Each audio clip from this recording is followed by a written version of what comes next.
ایک شریف آدمی تھے مولوی صاحب، صوفی صاحب، کھیتی باڑی کرتے تھے، اور گاؤں کے کئی لوگوں نے ملا کر کے صوفی صاحب کو ایک کھیت دے دیا تھا کہ آپ اللہ اللہ کرتے رہتے، آپ کا معاش بھی تو چلنا چاہیے، گھر بار بھی چلے۔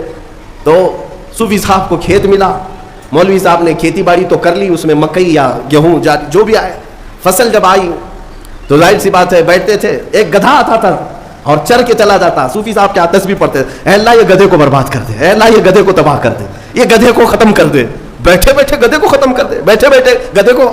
وہ گدھا اپنا تو چرتا تھا، چلا جاتا تھا، ان کی تسبیح چلتی رہتی تھی۔ کچھ نوجوانوں نے دیکھا، ارے میاں مولوی صاحب روز تسبیح لے کر کے بددعات کر رہے ہیں، گدھا آتا ہے اپنا کھاتا ہے چلا جاتا ہے۔ کئی دن تک دیکھا، آدھا کھیت تو گدھا کھا گیا تھا۔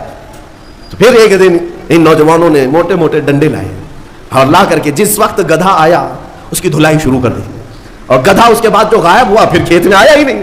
ان نوجوانوں نے کہا کہ مولوی صاحب اگر تسبیح سے ہی سب کچھ ہو جانا تھا، تسبیح سے ہی سب کچھ ہو جانا تھا تو نہ کھیتی باڑی کی ضرورت ہوتی، نہ پانی برسانے کی ضرورت ہوتی، گھر میں بیٹھتے کھانا پہنچ جاتا۔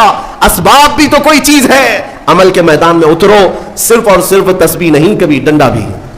میرے عزیزوں، یہ مثال میں نے صرف اس لیے بتائی کہ عملی میدان میں نہ آ کر کے صرف اور صرف یہاں بیٹھ کر مشورے کرنے سے نہیں ہوتا۔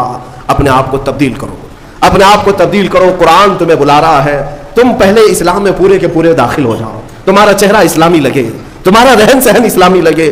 ظالموں کو اپنے ظلم کی انجام تک پہنچانا یہ میرے مولا کی شان ہے۔ تم کیا سمجھتے ہو اب اسلام ختم ہو جائے گا؟ جو حالات دکھ رہے اسلام ختم ہو جائے گا؟ ڈرنے کی کوئی ضرورت نہیں۔ اس سے سخت حالات اس سے قبل بھی آئے ہیں، اور ایسے حالات آئے کہ اس وقت کسی کے پاس کوئی اسباب نہیں تھے۔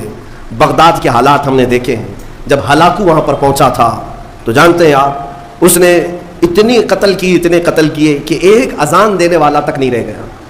وہ بغداد معلّہ کو ایسا تباہ و برباد کیا۔ اس زمانے میں کچھ علماء کو قید کر کے لایا، اور جانتے ہیں دربار میں مزہ لینے کے لیے اس تتاری بادشاہ نے ایک عیسائی پادری کو بلایا اور کہا کہ ان کے نبی کی شان میں گالیاں دیں۔ وہ گالیاں دینے لگا بھرے دربار میں۔ جو مسلمان قیدی تھے، علماء تھے، ان کے ہاتھ زنجیروں سے پیچھے بندھے تھے، وہ زمین پر اوندھے منہ لیٹے تھے، گالیاں دی جا رہی تھی رسول پاک کی شان میں۔ کون ہے وہاں پر جواب دینے والا؟ بغداد کو تو قتل کر دیا گیا، جو بچے ہیں ان کو قید کر کے زمین پر ڈالا گیا۔ کون ہے بتاؤ؟ اسلام کی اس نیا کو لے کر کون چلے گا؟ ان ظالموں کی ہرزہ سرائی کے خلاف کون بولے گا؟ کوئی نہیں تھا، میدان میں کوئی تھا ہی نہیں۔ لیکن رب ذوالجلال کے فیصلے الگ ہیں۔ اس دربار میں اسی بادشاہ کا پالا ہوا ایک کتا جو سونے کی زنجیر سے بندھا رہتا تھا، زنجیر توڑ کر کے آیا اور اس عیسائی پادری کے اوپر حملہ کیا، اور سارے لوگ حیرت میں رہ گئے۔ وہ کوئی